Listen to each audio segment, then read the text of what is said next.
No? Pasukin natin isa-isa yung mga panunukso ng dyablo sa ating Panginoon.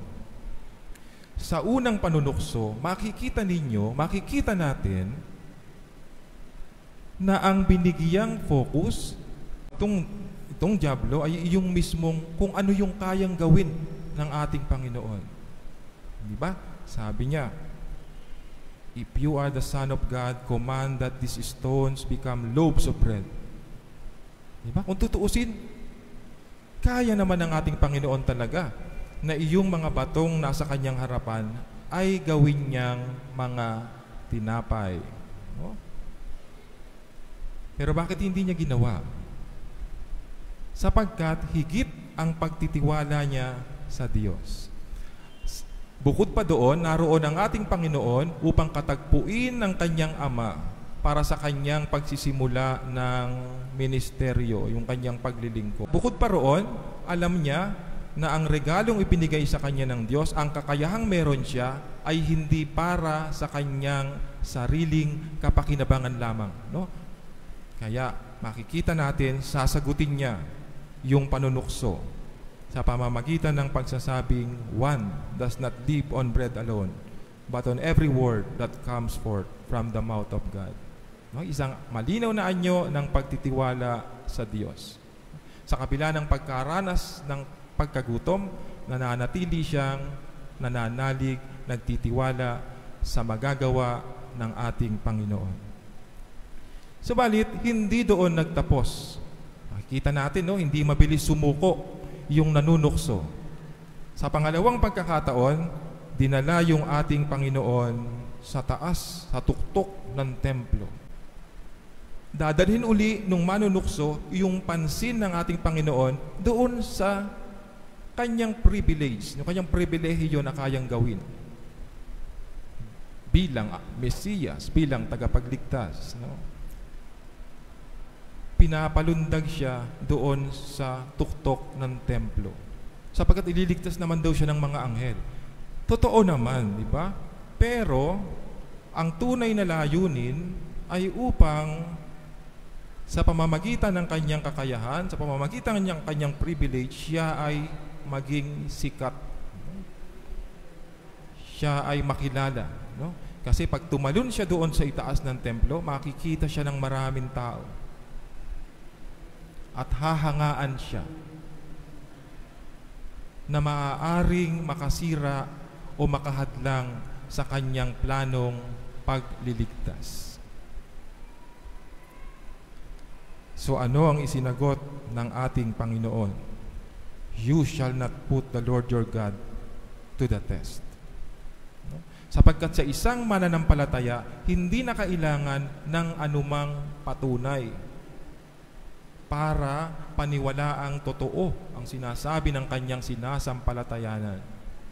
No? Sapat na sa kanya yung pagtitiwalang meron siya sa Diyos na alam niyang magaganap ang anumang imposible sa pagkakataong kailangan itong maganap.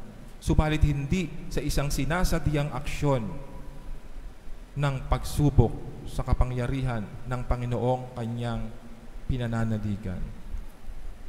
Hindi pa rin tumigil ang panunukso. Sa pangatlong pagkakataon, aanyayahan niya yung ating Panginoon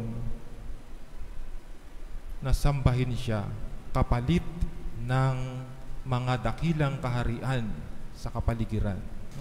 Isang anyo ng panunukso na gumawa ng masama kapalit ng kayamanan.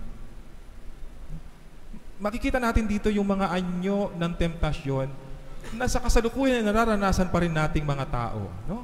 Yung lahat kasi tayo merong mga regalo, di ba? Meron tayong mga kalakasan na binigay ang Diyos.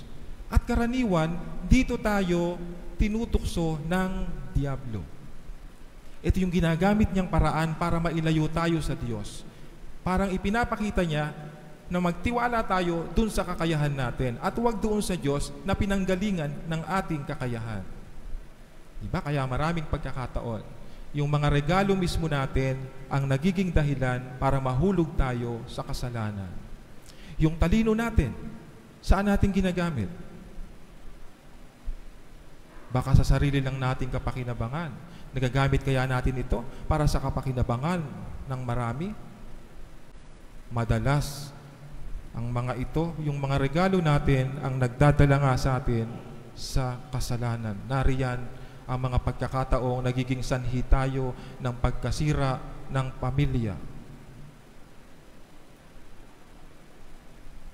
At ang nakakalungkot, yung talinong ginagamit sa masama. No? Kumita lamang ng salapi.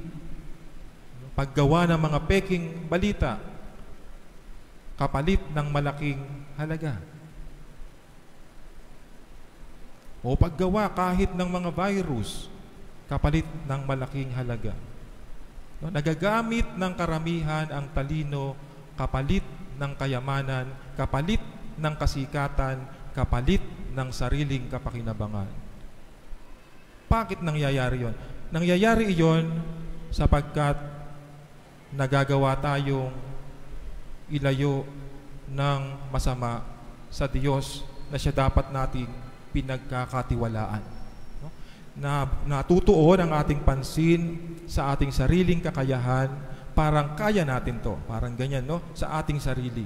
At gumagawa tayo ng paraan ayon sa sarili nating pamamaraan. Kahit pa dumating sa punto na lalabagin natin yung mismong kalooban ng Diyos na nagbigay ng ating mga kakayahan. No? Kaya mapakaganda ng mga paalala sa atin ngayong unang linggo ng Kwaresma. Mga paalalang magandang baunin natin, hindi lamang sa panahon ng Kwaresma, subalit sa panahon ng ating pamumuhay dito sa mundo. No? Papaano nga ba natin palagi ang mapagtatagumpayan ang mga panunukso sa atin ng dyablo? Siyempre, sa pamamagitan nga ng patuloy na pagtitiwala natin sa Diyos at hindi sa ating mga sariling kakayahan lamang. No? At ang isa sa mahalagang dapat pa nating makita ay yung kahalagahan ng palagi ang pakikipagtagpo sa Diyos na siyang ginagawa ng ating Panginoon dito sa ating Ebanghelyo. No? Bago sa pagsisimula ng kanyang ministeryo, makikita natin yung pagbibigay niya ng halaga sa panahon ng katahimikan at pag-iisa upang marinig niya ang ibig ipagawa sa kanya o ang kalooban ng Diyos para sa kanya.